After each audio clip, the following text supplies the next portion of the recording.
नमस्कार दोस्तों, आज आप लोग सुनेंगे मार्गशीर्ष यानी अगहन मास की संकष्टी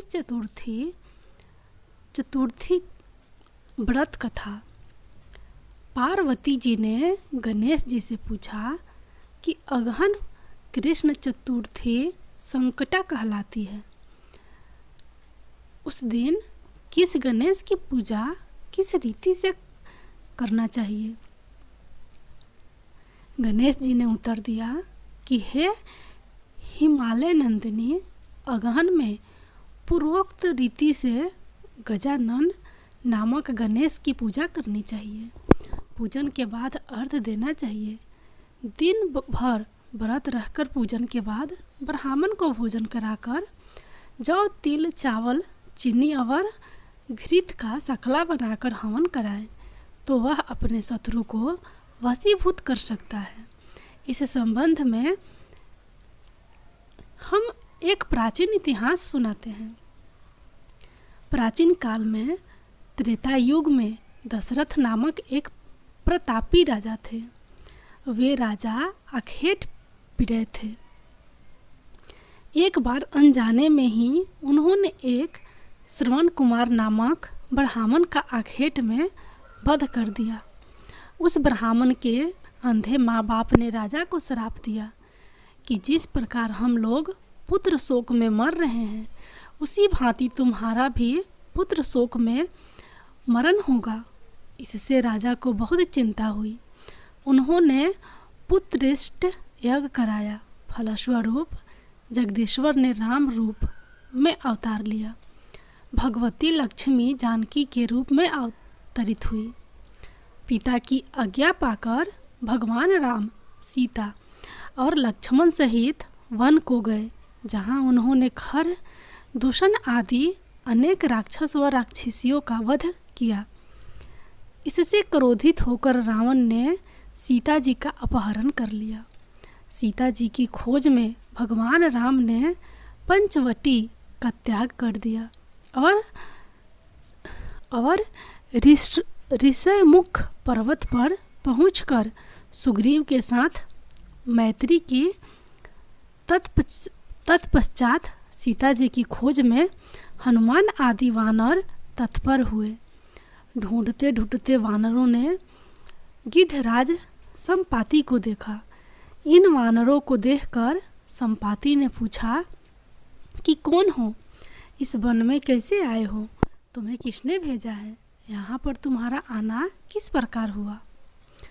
संपाति की बात सुनकर वानरों ने उत्तर दिया कि भगवान विष्णु के अवतार दशरथ नंदन राम जी सीता और लक्ष्मण जी के साथ दंडक वन में आए हैं। वहाँ पर उनकी पत्नी सीता जी का अपहरण कर लिया गया है। हे मित्र, इस बात को हम लोग नहीं जानते कि सीता कहाँ है। उनकी बात सुनकर संपाति ने कहा कि तुम सब रामचंद्र के सेवक होने के नाते हमारे मित्र हो। जानकी जी का जिसने हरण किया है और वह जिस स्थान पर है वह मुझे मालूम है।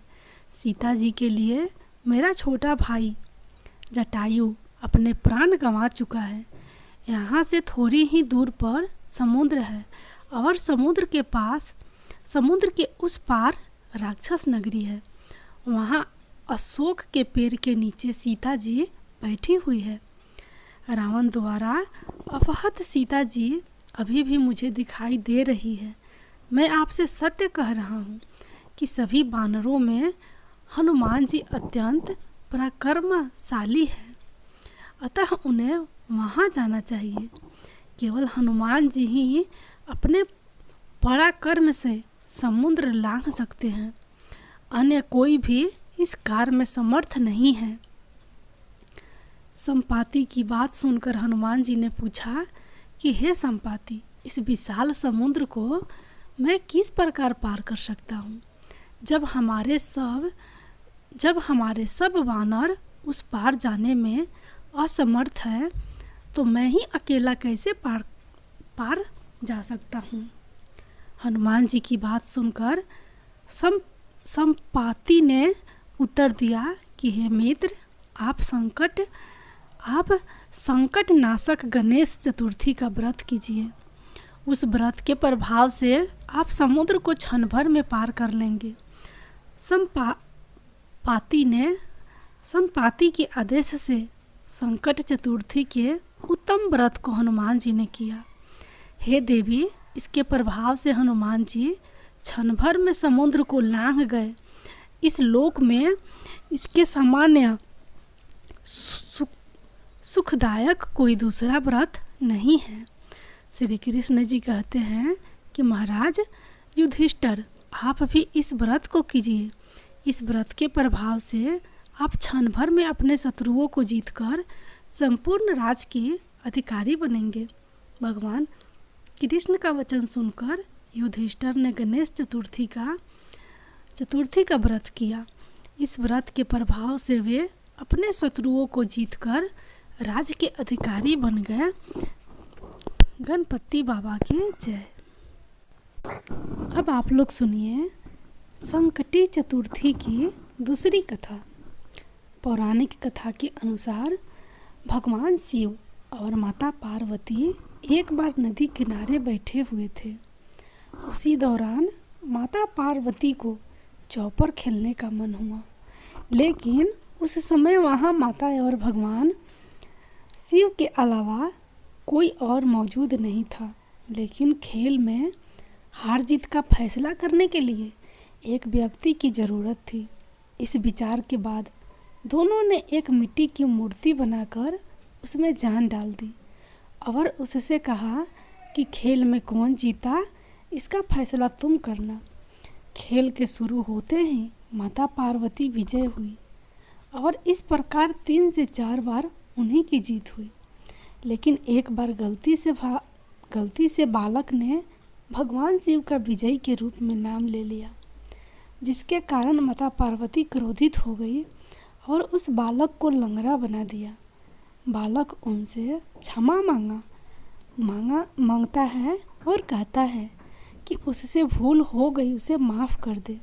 माता कहती है कि श्राप वापस नहीं हो सकता, लेकिन एक उपाय करके इससे मुक्ति पा सकते हो।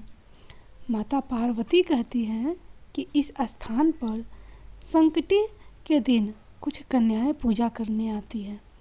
तुम उनसे व्रत की विधि पूछना और उस व्रत को श्रद्धापूर्वक करना। संकटी के दिन कन्याएं वहाँ आती है और बालक उनसे व्रत की विधि पूछता है और उसके बाद विधिवत व्रत करने से वो भगवान गणेश को प्रसन्न कर लेता है। भगवान गणेश उसे दर्शन देकर उससे इच्छा पूछते हैं, तो वो कहता है कि वो भगवान शिव और माता पार्वती के पास जाना चाहता है। भगवान गणेश उसकी इच्छा पूरी करते हैं और वो बालक भगवान शिव के पास पहुंच जाता है। लेकिन वहाँ सिर्फ भगवान शिव होते हैं, क्योंकि माता पार्वती भगवान शिव से रूठकर कैलाश छोड़कर चली जाती है। भगवान शिव उससे पूछते हैं कि वो यहाँ कैसे आया, तो बालक बताता है कि मैं भगवान गणेश के पूजन से उसे ये वरदान प्राप्त हुआ है। इसके बाद भगवान शिव भी माता पार्वती को मनाने के लिए ये व्रत रखते हैं। इसके बाद माता पार्वती का मन अचानक बदल जाता है और वे वापस कैलाश लौट आती हैं। इस कथा के अनुसार भगवान गणेश का संकष्टी के दिन व्रत करने से हर मनोकामना पूर्ण होती है और संकट दूर होते हैं। जय गणेश भगवान।